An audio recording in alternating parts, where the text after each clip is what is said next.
Hello, fellow travelers. Welcome to my channel. I hope that you all are doing okay and having an amazing day. If you are new to the channel, please give this video a thumbs up.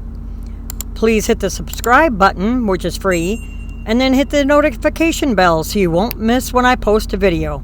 If you're on social media, please give us a follow or a like on our Facebook page at Julia's Truckin' Cafe. That's spelled at Julia's, Julias, capital TRCKN, capital CAFE. As always, I have lots of news to get to, so let's get right to it. In our first story, an off-duty cop dies after crashing into a big rig who had a blood alcohol level 3 times the legal limit. An off-duty police officer died after colliding with a semi-truck, had a blood alcohol content 3 times the legal limit for driving, according to Milwaukee, Wisconsin County Medical Examiner's Office.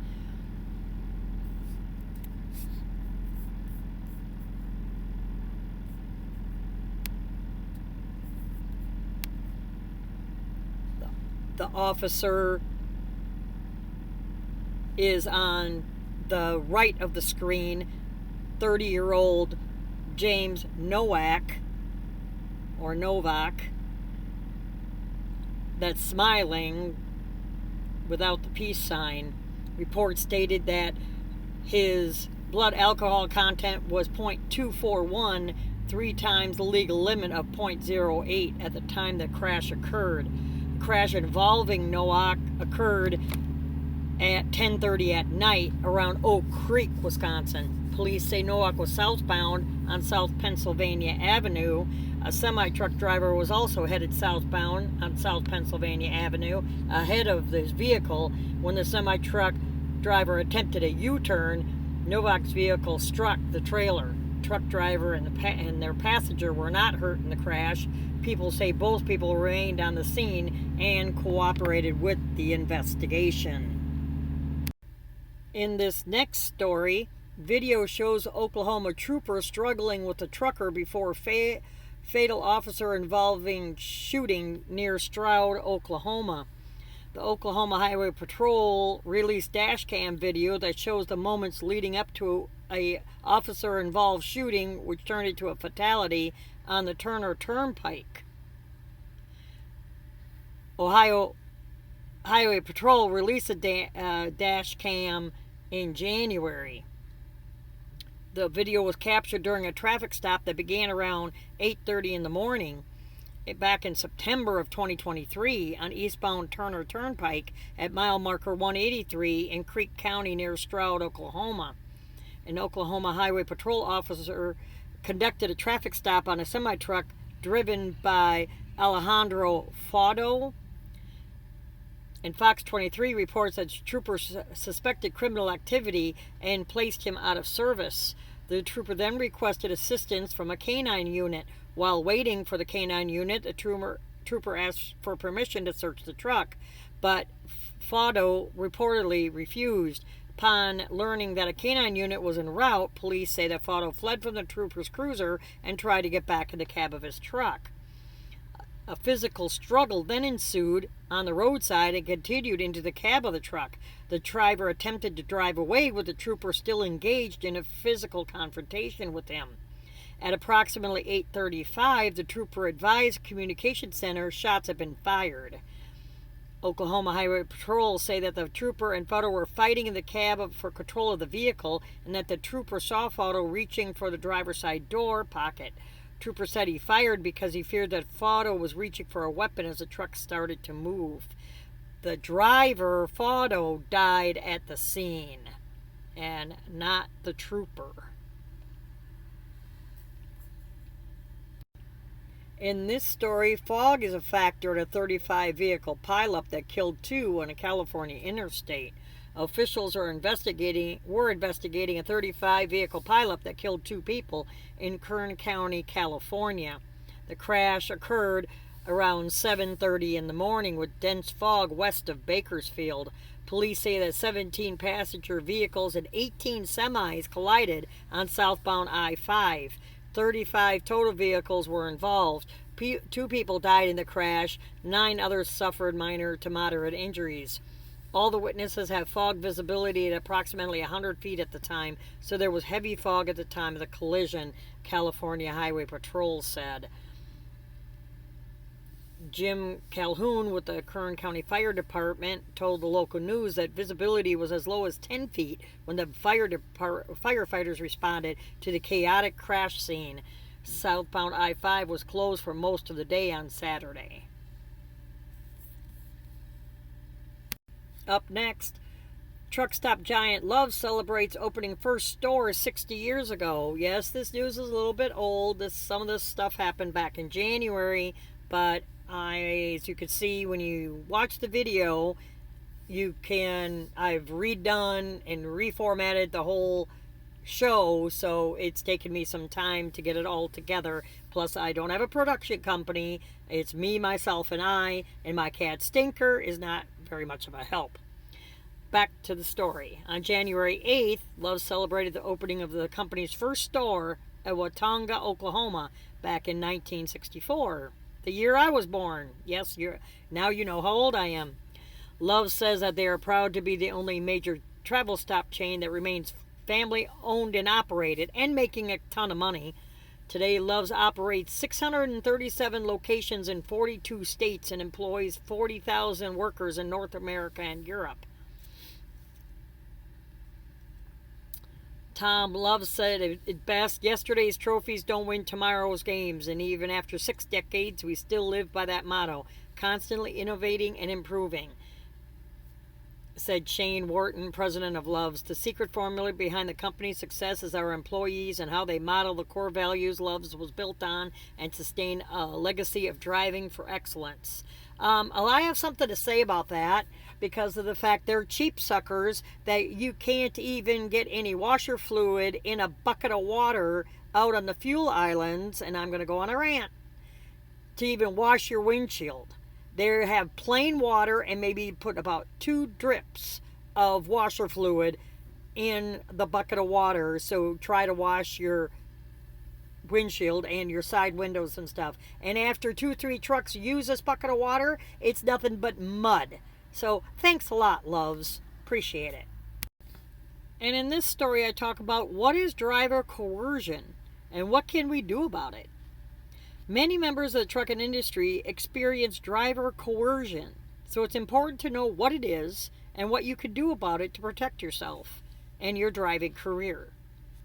The definition of driver coercion by the FMCSA is when a motor carrier, shipper, receiver, transportation intermediary threatens to withhold work from, take employment action against, or punish a driver refusing to operate in violation of certain provisions of the FMCSA rules and regulations, or hazardous material regulations, and the Federal Motor Carrier commercial regulations.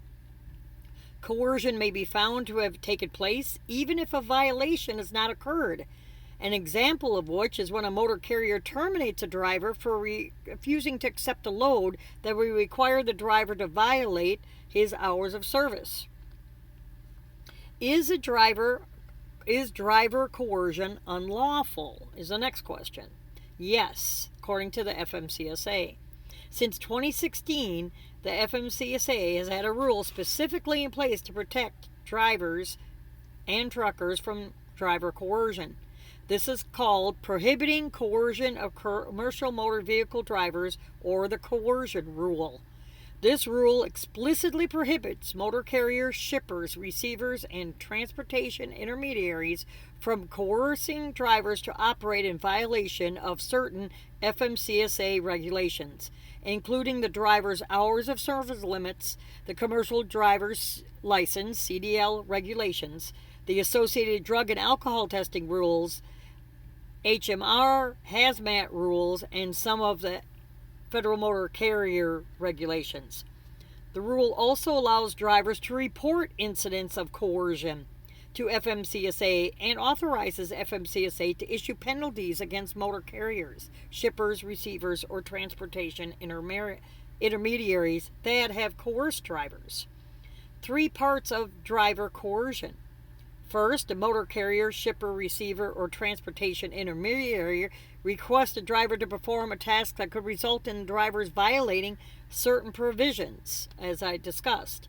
2, the driver informs the motor carrier, shipper, receiver, or transportation intermediary of the violation that would occur if the task is performed, such as driving over the hours of service limits or creating unsafe driving conditions. And 3, the motor carrier, shipper, receiver, or transportation intermediary makes a threat or takes action against the driver's employment or work opportunities to get the driver to take the load despite the violation that would occur. So what do if you experience driver coercion? You file a complaint with the FMCSA. They accept complaints from truckers under the 2016 coercion rule. Coercion complaints must be filled out within 90 days of the alleged action. When filing your complaint, please include as much supporting information as you have, such as text messages, email exchanges, showing coercion attempts by the motor carrier, shipper, receiver, as well as your responses, names of anyone who may have witnessed this in the coercion attempt. All coercion complaints must be in writing and can be mailed to the division office located in the state where the complainant is employed or filed with the National Consumer Complaint Database. You can also file a whistleblower complaint with Occupational Safety and Health Administration, or OSHA. Drivers have the right to question the safety practices of their employer without the risk of losing their job or being subject to retaliation for stating a safety concern. The Occupational Safety and Health Administration whistleblower statuses protect drivers from retaliation. Victims of sexual harassment in the workplace. Anyone who is a victim of sexual harassment should immediately report such incidences to local law enforcement authorities for criminal investigation. Do not report. Especially you young girls out here, I want to say, if you are with a driver trainer and you feel threatened, you get away from that person, you go in the ladies' bathroom, you use your phone, you call your company. If the company says suck it up, you turn around and call law enforcement and tell him he's trying to sexually harass you or whatever. That driver will get fired under the sexual harassment code. You do not have to take that. As for concerns of sexual harassment and discriminatory actions in the workplace, the U.S. Equal Employment Opportunity Act, EEOC, is a federal agency charged with investigating such claims. The EEOC also has authority to pursue settlements or file lawsuits against companies or individuals found to have violated the law. Information on employees' rights and how to file a complaint with the EEOC can be found on their website at www.eeoc.gov/employees/howtofile.cfm. That's www.eeoc.gov/employees/howtofile.cfm. Up next, a trucker is killed after failing to yield to Union Pacific train, says the Idaho sheriff. Police in Idaho released more details about a fatal semi-truck crash involving a Union Pacific train that occurred in December. Crash occurred around 2:30 in the afternoon at a railroad crossing at Yale Road and Mendocino Avenue in Blaine County, Idaho. Officials say that a 46-year-old male was operating a 2015 white Freightliner truck owned by Three String Cattle Company southbound on Yale Road. The truck driver failed to yield to an eastbound Union Pacific train. Both the truck driver and 48-year-old female truck passenger were ejected in the crash. Neither person was wearing a seatbelt. Truck driver and passenger were taken to the hospital in Pocatello, Idaho, with life-threatening injuries. The truck driver later passed away from his injuries. The female passenger was listed in critical condition.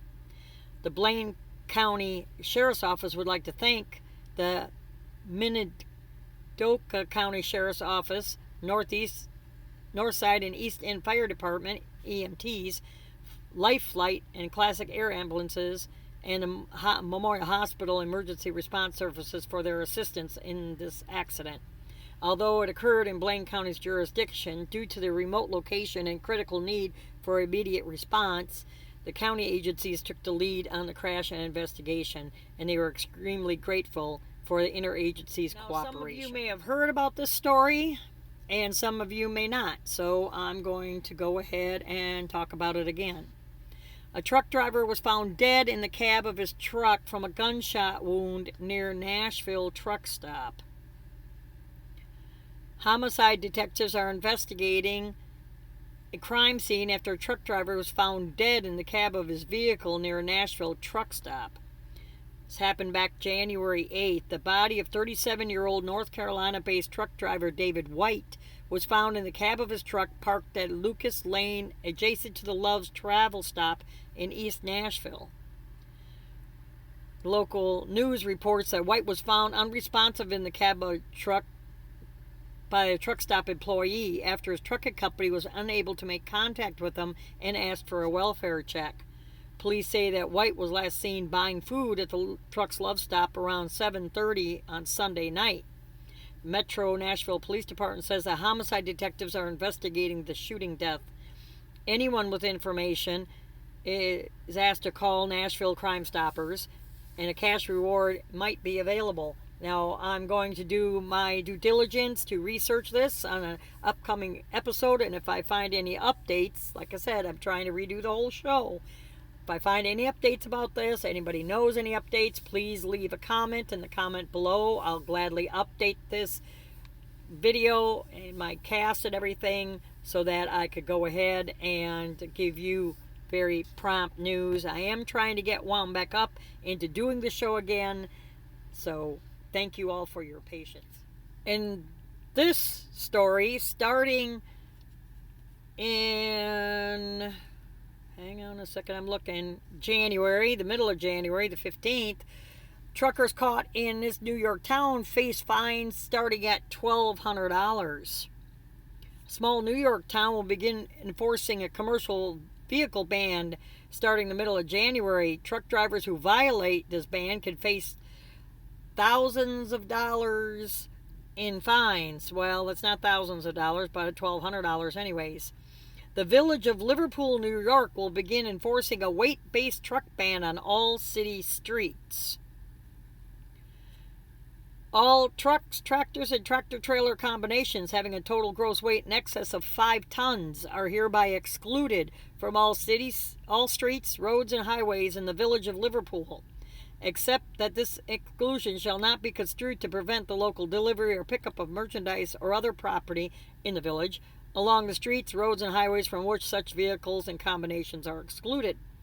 Fines for violation increase as the weight of the truck increases, starting at $1,200 for a truck between 5 and 7.5 tons and going all the way to up to $4,700 for a truck weighing 22.5 tons or more. The town is currently putting up at least 24 signs ahead of next week or that week's enforcement period, so it is marked. The Village of Liverpool voted to ban trucks over 5 tons from their town last summer after an Amazon warehouse opened up nearby, which significantly increased truck traffic. And there is an alternate route map here for that Amazon. I would not go by your GPS.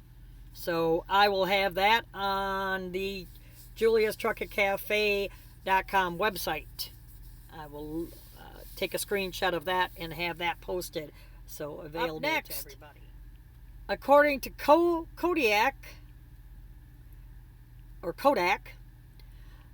safer than a human driver. It looks like Kodiak to me. Rolls out world's first driverless ready semi-truck for scaled deployment. Kodiak Robotics debuted an autonomous semi-truck that they say is an industry first driverless ready vehicle designed for widespread commercial deployment. Kodiak debuted the 6th generation of self-driving truck back in January ahead of the appearance of the 24 Consumer Electronics Show in Vegas. The company says that this is a version of the truck that will be used for the company's driverless operations between Dallas and Houston this year.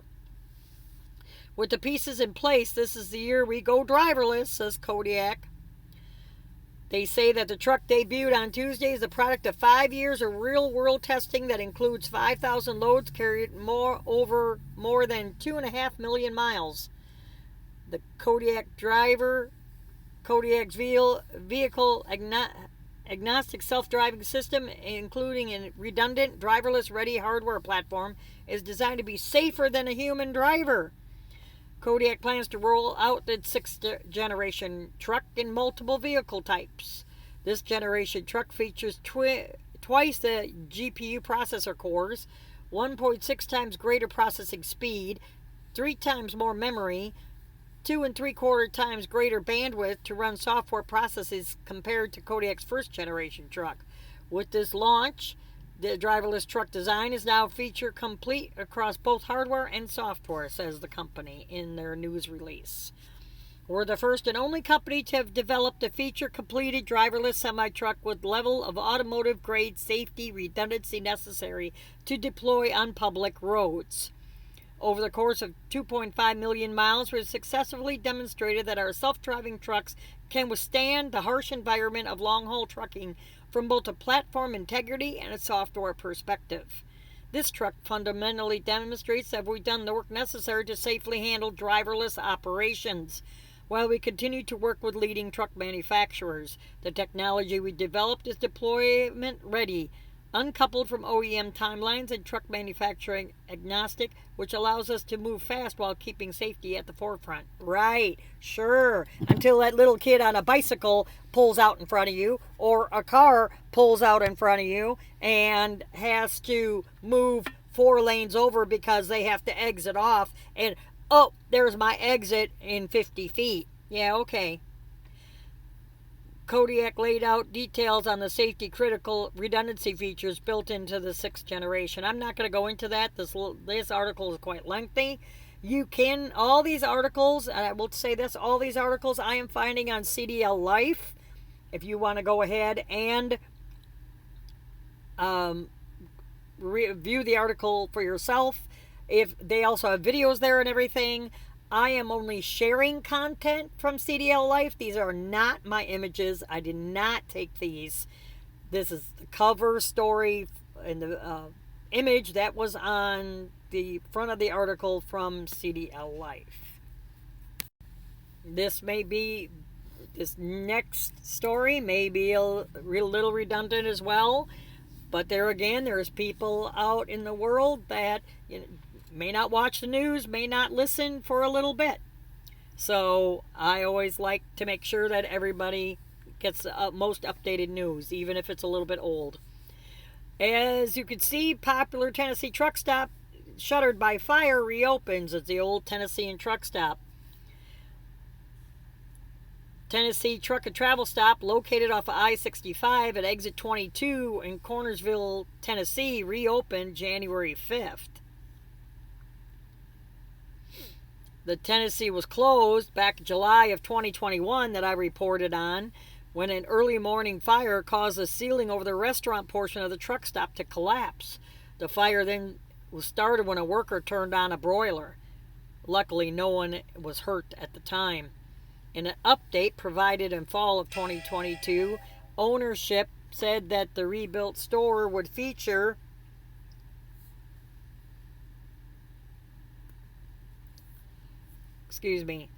new amenities, including a full-service cocktail bar, an ice cream shop, donuts and coffee, and a quick-service deli with pizza, wings, and sandwiches. Tennessee and Barbecue Restaurant will also reopen with the same recipes but expanded seating and rooftop deck near the second-floor bar. So they made it a heck of a lot nicer. I can't wait till I go down there so I can go and visit. Definitely. be there. Who knows? I might be able to talk him into doing a live show there one day. Stay tuned. And in this story, truckers ranked their favorite independent and chain truck stops from 2023. The top 5 truck stops overall. First place, and now this is from truckers voting on Trucker Path. They gathered over 34 million in-app ratings and reviews for independent and chain truck stops over the past year. 5th place, Burt's Travel Plaza, Wellsville, Kansas. 4th place, Compass Travel Center, DeMotte, Indiana. 3rd place, Workman's Travel Center, Ozark, Arkansas. 2nd place, Discount Truck Parking, Pompano Beach, Florida. And 1st place, drum roll please, Quick Star, Davenport, Iowa. That's overall independent truck stops. 5th place, Stone's Truck Stop, Watertown, South Dakota. 4th place, Burt's Travel Plaza, Wellsville, Kansas. 3rd place, Compass Travel Center, DeMotte, Indiana. 2nd place, Workman's Travel Center, Ozark, Arkansas. And 1st place, drum roll please, Discount Truck Parking, Pompano Beach, Florida. For chain truck stops, 5th place is Love's Travel Stop in Angleton, Texas. 4th place is TA Ozarks, Mount Vernon, Missouri. 3rd place is Quick Trip, West Salem, Wisconsin. 2nd place is Quick Trip, Plover, Wisconsin. Yay! I like that truck stop. And 1st place is Quick Star, Davenport, Iowa. Oops, forgot the drum roll. There we go. 1st place, Quick Star, Davenport, Iowa. We are humbled and grateful to be voted the #1 truck stop in the nation, 2nd year in a row, said Kathleen Ball, store leader for Quick Star in Davenport, Iowa. Our team is committed to providing the best possible experience for all our guests. We will continue to work hard to give our drivers the best guest service that they rely on. Thank you for letting us serve you. See you next time. In this article, a witness found a trucker crushed beneath a loaded trailer at a Florida trucking company. Damn. The driver was found at Lineage Logistics in Jacksonville, Florida, back on January 9th. According to the local news, officers were called to the scene after someone found the driver underneath the trailer. He was dead by the time paramedics arrived, passed away. I don't like saying dead. Jacksonville Sheriff's Office says it appears that the driver was heading out with a fully loaded trailer when the rig experienced some sort of issue. The driver stopped the truck and was working alone underneath it when the trailer slipped, crushing him beneath it. Sometime later, the driver was found underneath the trailer by a witness. The man was not publicly identified, but is believed to be in his 30s or 40s. OSHA and the Jacksonville Sheriff's Office are working on the investigation. Anyone who witnessed this incident is asked to call the Jacksonville Sheriff's Office. There again, another story that if I find out what happened, who the driver was, I will definitely update these videos. And in this article, an Iowa State Patrol catches a trucker with an oversized load on a snow-covered road. Big no-no. Iowa State Patrol Commercial Motor Vehicle Unit reminding drivers that transporting an oversized load on snow or ice-covered roads is not allowed. Social media posts they shared back in January shared photos of an apparent oversized load caught traveling during winter weather, along with a warning as a reminder. Oversized loads on snow and ice-covered roads are prohibited. Iowa state law requires that a load moved under a permit, such as an oversized load, shall be made only when roads are clear of ice and snow and visibility is at least 1/4 of a mile. Don't get caught in Iowa. I was experiencing a major winter storm at that time, resulting in hazardous travel conditions throughout the state. And this fella just had to, using the term loosely, just had to go.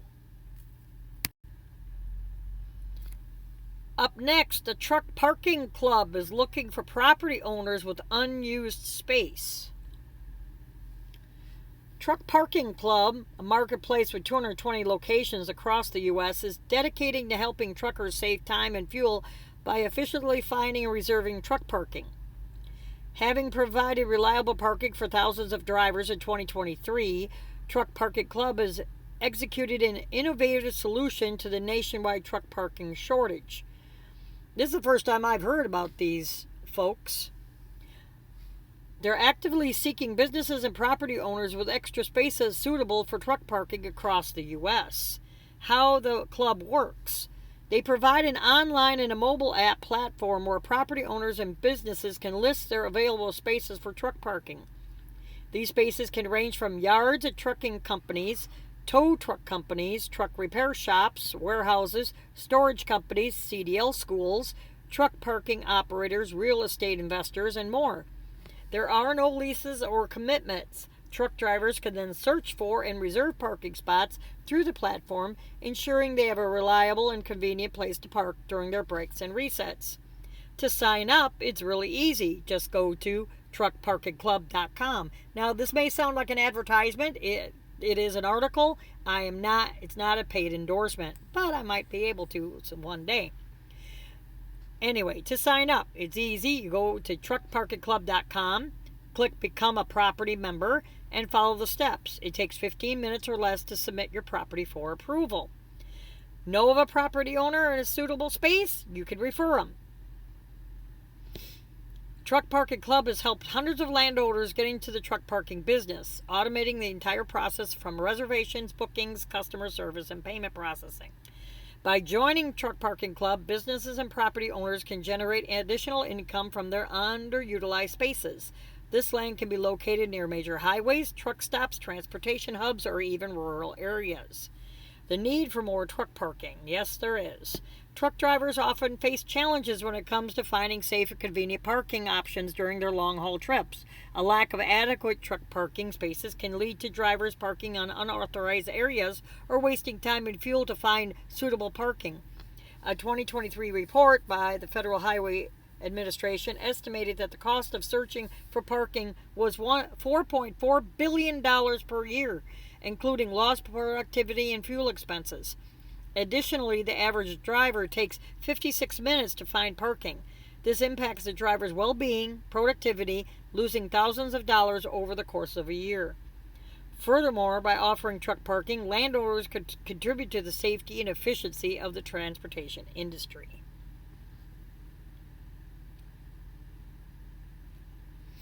So now, besides having reserved parking at TAs and pilots, also Petros, you can try the Truck Parking Club app.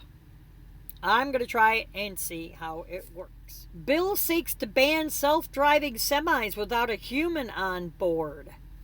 From New York Roadways. A bill recently introduced in New York State Senate would ban self-driving semis without a human on board from operating on public roadways throughout the state. California did the same thing after they were manufacturing driverless trucks out there. They turned around and made a ban to ban them. New York State Senator announced the new legislation back in January. The bill would require a qualified human operator to be on board on any autonomous vehicle weighing 10,000 pounds or more in the state of New York. Integral role of the trucking industry in our lives means we have to be proactive and vigilant about public safety and job security when it comes to technological innovations like autonomous operating vehicles, he said. My bill simply requires autonomous vehicles weighing 10,000 pounds or more to have a licensed driver behind the wheel. This common sense measure will ensure greater protection for residents and property while providing job security for over 270,000 New Yorkers. I may be speaking fast. I am in Delaware at the moment, waiting to get loaded, so I'm trying to record this, and hopefully they won't call me until I get it finished. Oh, and you're gonna love this one. A trailer is held together by straps stopped by police after sliding off the roadway, but still continuing on. A truck driver was cited for operating a trailer held together by straps after an accident that sent it sliding off the roadway. Traffic stop occurred back in January in Ontario, Canada. According to the local news outfit, the Ontario Provincial Police received numerous calls reporting a heavily damaged tractor-trailer traveling on Highway 17 east and responded to the call. Officers were able to locate and stop the damaged trailer and determine the driver had slid sideways and hit a rock cut on Highway 17 somewhere between Wawa and Sault Ste. Marie. 50-year-old driver had not reported the accident to police and had instead strapped the trailer together, and he kept on going. Driver was charged with driving a CMV with a major defect in it. Do you think? Unsecure load and failure to report a motor vehicle accident. Vehicle was removed from the road and taken to a parking lot. Bad boy. Just strap it up and keep on this story. Again, after when they found this driver murdered in his truck, Nashville is asking for help finding the person who shot this driver nearby the Loves. Again, this was back in January. I will, again, be updating the video. Person responsible for the truck driver shot to death in East Nashville was still at large. And this, I'm not sure when this article was, January 10th, as of January 10th. So, we know the story, he worked for K Logistics. He bought food on the 7th. So if you have any information, you could call Crime Stoppers at 615-742-7463. That's Crime Stoppers, 615-742-7463. I will be updating again the video, so stay tuned for any updates on any of these emergencies, people dying, people getting shot, those kind of things. Trucker is ticketed after fatally striking a fellow truck driver on foot on the New York Thruway. New York State Police say that a truck driver was ticketed after fatally striking another driver who was standing outside of his vehicle on the New York State Thruway. This happened on January 10th, about midnight, between exit 17 Newburgh and exit 16. Troopers say the 42-year-old New Jersey resident Jose L. Pano was standing outside of his Volvo bobtail tractor on the right shoulder of southbound I-87 at mile marker 47/2. It isn't clear why he was on foot outside of his truck. And 30-year-old Albany resident Sean M. Haley was operating a Peterbilt truck, also southbound on I-87, when he sideswiped the Volvo and struck Pano. Pano suffered fatal injuries and he died at the scene. Haley was transported to the hospital for treatment of non-life-threatening injuries. He was ticketed as a result of the crash. His ass should be sent to the pokey, to jail. I know he did it unintentionally. I'll spit it out. But wouldn't that be involuntary manslaughter if I'm not right? I don't know. I might be wrong. Wouldn't be the story. A 21-year-old trucker is arrested for DUI in a fatal head-on crash. Police say a 21-year-old truck driver arrested for DUI was responsible for a head-on crash in Florida. This happened January 10th. Local news said the driver, Ramirez, was heading south on Spirit Lake Road when his rig crossed the center line and struck a Hyundai driven by 27-year-old Chelsea Darwin. Struck her head on. She was killed in the collision. Of course, Ramirez was not hurt. During the initial investigation, officers used a field sobriety test, which led to his arrest. Witnesses reportedly saw him throwing objects out of the cab of his truck prior to the crash.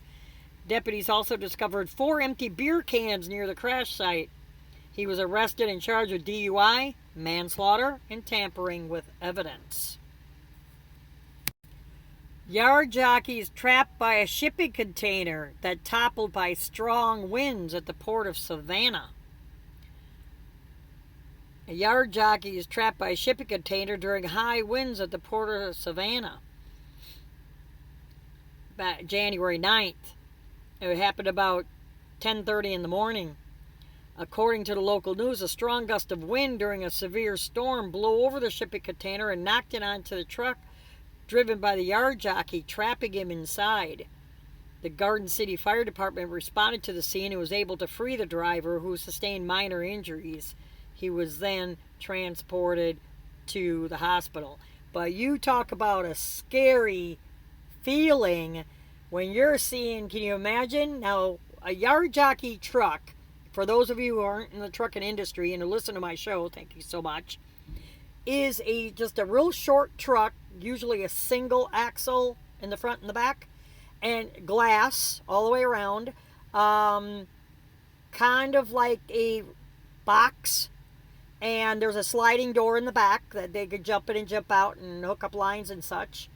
And can you imagine seeing this container coming at you, and there's nothing you can do because it flipped over so fast because it was stacked up on like in the port, and they stack them as high as you could see, 3, 4, 5 high, and these are sometimes 40, 45 feet long and 13 feet 6 inches high, and this thing comes down at you. Boy, I bet you he had to clean up his britches. Just saying. Cummins is to recall 600,000 vehicles in emissions defeat device scandal.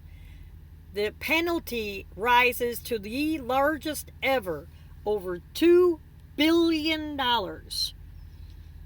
Authorities reveal new details on the settlement reached with diesel engine maker Cummins in a massive emissions defeat device scandal. Back in January, Cummins went into settlement over accusations that the company, quote, allegedly installed defeat devices on 630,000 model year 2013 to 2019 Ram 2500 and 3500 pickup truck engines. Authorities say that the company also allegedly installed undisclosed auxiliary emission control devices on 330 model year 2019 to 2023 Ram 2500 and 3500 pickup truck engines. Mainly Dodge. Defeat devices are illegal parts or software that override or bypass a vehicle's emissions control systems. In other words, probably the DEF, DEF. Because now diesel engines are all having to run DEF, which is actually, if you read the box, bovine urea, in other words, cow piss. Back in December, official announced that Cummins agreed in principle to pay the U.S. state of California, of course it's California, $1.675 billion penalty to settle claims of violation of the Clean Air Act. That act requires vehicle and parts manufacturers to ensure that they are in compliance with emission standards. The fine was already the largest ever issued for a violation of the Clean Air Act by EPA, and the second largest environmental fine issued in U.S. history. But now officials say that Cummins is also facing a $325 million fee for pollution remedies. Of course, they're just going to keep tacking it on, which will bring the total monetary penalty up to approximately $2 billion. Additionally, about 600,000 Ram trucks, pickup trucks, will be recalled and repaired as part of the settlement at no cost to the vehicle owners.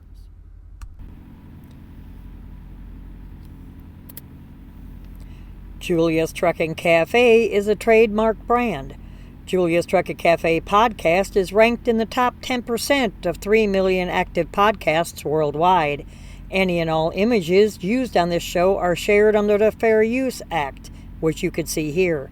No copyright infringement is intended, expected, or will be litigated. We thank you for joining us this week.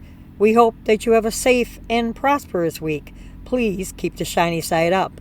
Until next time.